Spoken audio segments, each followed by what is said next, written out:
de la alabanza, por ejemplo, porque el Señor necesita saber cuáles son tus motivaciones. Amén. Y no es que el Señor viene y baja y un ángel te enseña a tocar la guitarra. Hay gente puesta por Dios, hay gente terrenal. Y esto también tiene que ver con lo cotidiano de la vida. De repente podemos encontrar un buen empleador, un buen jefe, tal vez que no es cristiano, pero que te puede ayudar a desarrollar tu potencial.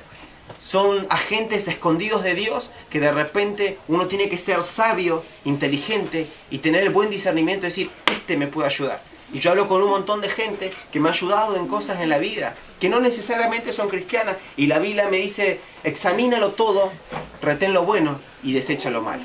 Y de repente uno tiene que encontrar gente que te guíe, pero uno tiene que aprender a sujetarse. La sujeción es importante. Y nos cuesta sujetarnos a veces. El pastor está loco, los pastores no entienden nada, no saben nada de la vida, ellos no entienden nada. Tiene que haber sujeción siempre. En la sujeción y en el desarrollo está el desarrollo de nuestro potencial. ¿Cómo puede desarrollar su potencial? ¿Cómo lo podemos desarrollar? Usted debe conocer que Dios es la fuente. Es nuestra relación vertical para con Dios. Volvemos a lo mismo de siempre y vamos a volver siempre a lo mismo de siempre. Es conocer a Dios, es buscar de Dios, es leer su palabra, es tratar de alimentar nuestro espíritu con esas cosas. Usted debe conocer el propósito o el llamado. Lo que hablábamos ayer con los jóvenes. ¿Qué es lo que nos gusta? Nadie puede aprender. Cuando el Taki me estaba enseñando, Cristian me estaba enseñando a revocar mi casa, me acuerdo que se me caía la mezcla. Y estábamos con Fede y Fede tiraba así, toda la mezcla se caía. Hoy por hoy no soy el albañil, pero si tiro, Vale me mira y se ríe, no se cae. Pero ¿qué es lo que tuve que hacer? Tuve que agarrar la cuchara y tuve que ensuciarme y se iba a caer. Nadie viene a la iglesia y dice, yo quiero ser pastor y no se va a equivocar. Nadie quiere ser músico y no le va a salir la primera nota. Pero el tema es que uno tiene que meterse. Cuando uno dice, ¿qué? ¿Para qué me llamó Dios? ¿Para qué? ¿Para qué? Tiene que comenzar a buscar en oración, Señor, ¿para qué nací? Amén. Tiene que buscar en la iglesia, ¿qué puedo hacer? Limpiar la iglesia, cantar la alabanza, cantar el pandero, predicar la palabra. ¿Qué? Y algo en tu corazón te va a decir, esto es lo que vos necesitas. Y tenés que comenzar a caminar. Pero si estoy sentado en la silla, esperando que Dios traiga revelación a mi vida, nunca va a pasar. Es necesario caminar en pos de eso. Es necesario comenzar a sembrar la tierra para poder cosechar nuestro fruto. Amén. Tenemos que comenzar a descubrir nuestro propósito. Tiene que tener, como dije, un mentor, alguien que lo guíe. Va a haber gente que no te va a recibir, va a haber gente que te va a decir que sos un inexperto, que no te da la cabeza a veces, que no vas a hacer, pero va a haber gente que va a ver algo en vos. Va a haber gente que va a descubrir algo en vos.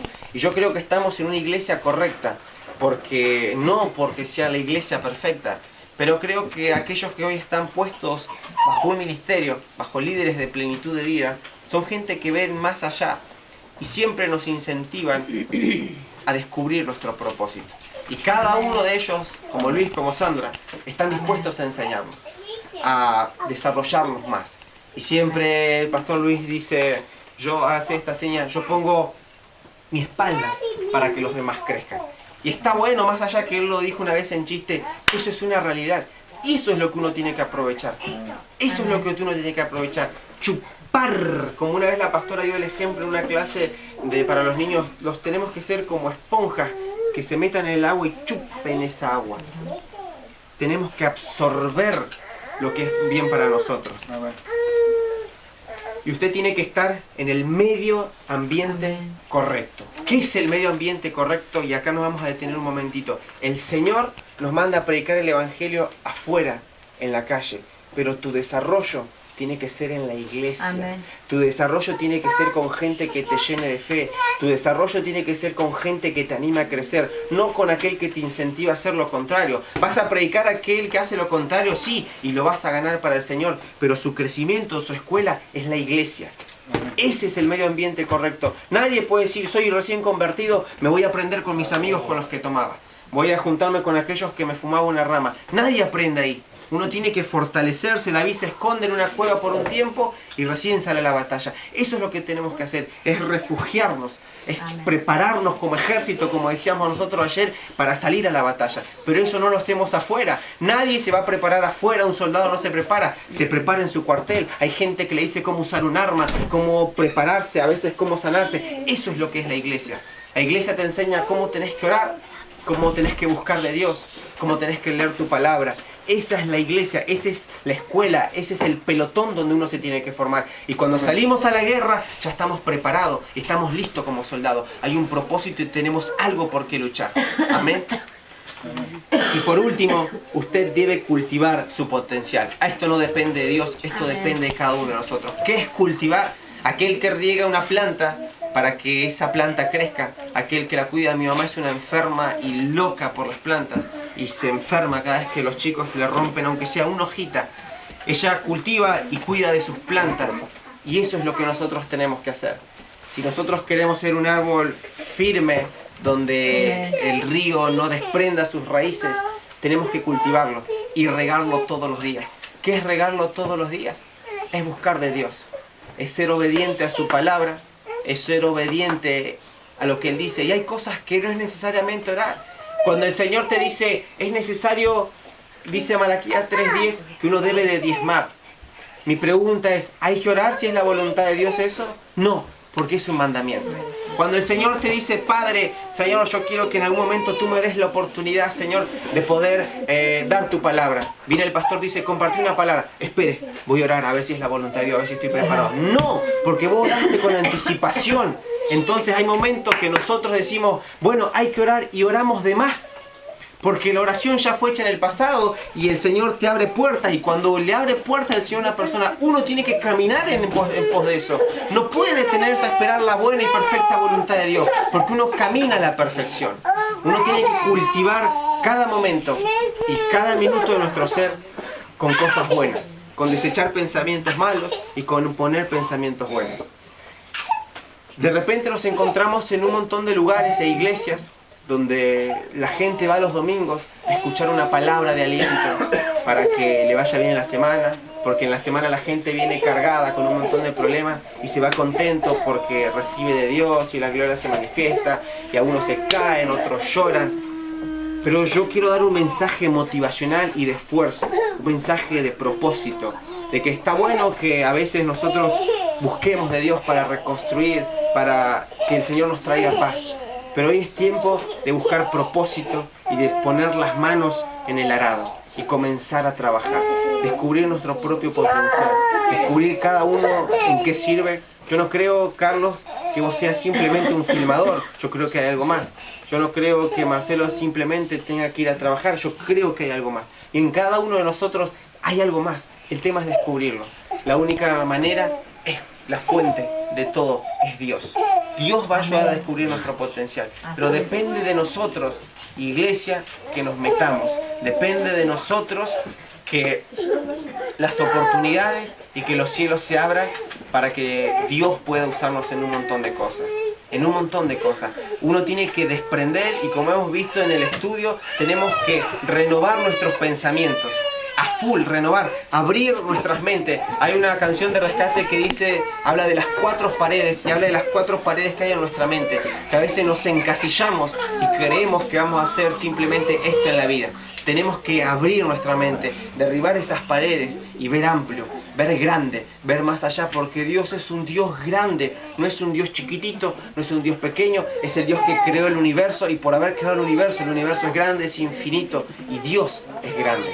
Hay que pensar en grande en Dios, hay que decir, Dios me va a dar un buen trabajo y caminar en pos de eso. Dios me va a dar talento, Dios me va a dar un potencial, pero tenemos que creerle a Dios. Es imposible desarrollar un potencial si no le creemos a Dios. Y ayer con los jóvenes lo que hicieron el pacto, hicieron un pacto de servidumbre. Es lo primero que tenés que hacer. ¿Querés descubrir tu potencial? Comenzá a servir al Señor, limpiando la iglesia, atendiendo tal vez a tus pastores, dándole un vaso, una taza de té, perdón, o un vaso de agua. Eso trae recompensa, eso trae recompensa, eso trae mucha recompensa. No lo digo yo, lo dice la Biblia. Si a un profeta le dieres vaso de agua, dice, recompensa de profeta tendrás. Entonces uno tiene que aprender a ser sabio, a ser sujeto a sus mentores, a sus líderes, a sus pastores, tratar de buscar su guianza, buscar nuestra relación con Dios y comenzar a meterse. Te vas a equivocar un montón de veces, nos vamos a equivocar, pero el tema es que Dios quiere gente que se equivoque, pero que lo intente, no gente que está sentada en la silla esperando nada más. Amén. Queremos una iglesia fuerte, preparada como un pelotón que va a la guerra y que le pelea las almas al diablo. Yo creo que en manos del Señor está todo resuelto. No hay que preocuparse por el futuro, porque el Señor tiene un buen futuro. En su tiempo, y en su tiempo lo va a tener. La arena del desierto se mete en el alma, el desierto llega a nuestras vidas. Sí, Señor. Pregúntenle a los pastores si ellos no han tenido desierto en su vida, y creo que sí. Pero el tema es de que el Señor saca siempre esa arena. Todo el tiempo saca esa arena. El Evangelio dicen de que es para los valientes, y es una gran realidad. Pero es precioso y divino cuando el Señor puede usarte. Creo que no hay nada más fascinante y algo que sale por dentro, decir, puedo ser útil para el Señor. De repente me encuentro en un asado, alguien viene, un hombre que hace 2 años mete un tiro a una persona, él recibe un disparo también y de mucho dolor. El hijo, para no mandarlo en cana al padre, va al hospital y pide pastillas para el dolor de muela, para calmar el dolor de su padre. Un exboxeador, tomando cocaína, una vida de desastre. Y en una simple charla, comiendo un asado, al rato, a los minutos, lo tengo llorando como una nena, porque esa persona no da más. Aquel que era bruto, aquel que nunca lloraba, y Dios de repente sentirse utilizado para dar una palabra de aliento, oh, eso es fascinante. Yo no sé si a ustedes les gusta. Y de repente recibir un mensaje, hey, hola Emma, ¿cómo estás? Estamos bien con mis hijos, estamos en el Señor, venimos del estudio bíblico. Eso te hace sentir bien, te hace sentir útil en el Señor. Y a veces nosotros decimos, Señor, úsame. Y cuando decimos úsame, no nos damos cuenta del trabalengua que hay. Ay, me siento usado por Dios, como decía recién Romina, esta chica me usa. Cuando Dios te use, seguramente no te va a gustar. Seguramente no te va a gustar, porque hay situaciones por las cuales Dios te va a mandar y no te va a gustar. Y a veces dice, Señor, úsame, y Dios te va a usar. Y a veces nos sentimos usados por Dios. Pero no hay nada más satisfactorio que sentirse usado por Dios.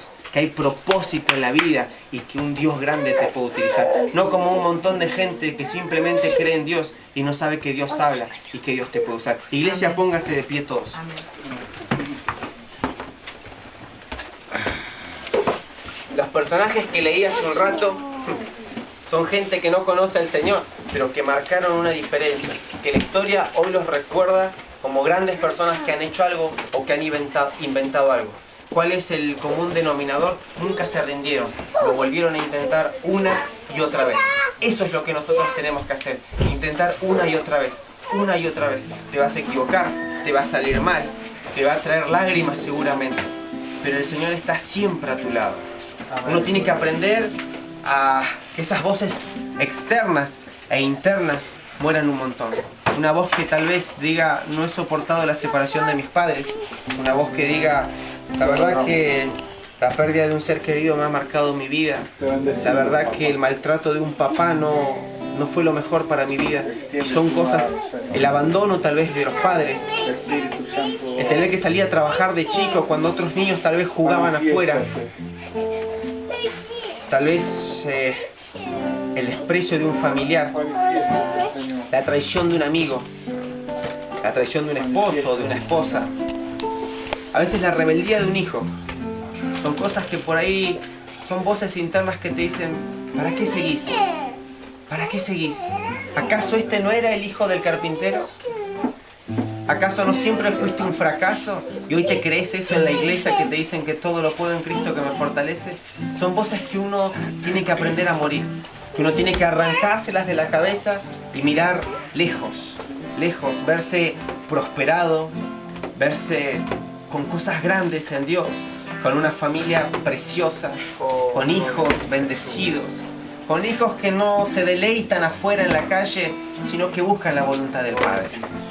Te va a doler, te va a costar, pero no hay nada más precioso que estar en las manos del Señor. El Señor te va a decir una y otra vez, tenés que intentarlo de vuelta, tenés que intentarlo de vuelta. pero me sale mal, Señor, no puedo. ¿Cómo le decimos a una persona, una mujer que se separa 3 veces? Porque a uno le tocó un marido golpeador, el otro tal vez que la engañó. Y hoy el Señor llega a la iglesia y le dice, intentalo de vuelta. Y esa mujer dice, basta, no quiero intentar más. Y el Señor dice, intentalo de vuelta. Intentalo de vuelta. Una vez dije, algo que me sorprendió, fue el testimonio de Pablo Olivares. Una madre que llora, que ora y llora.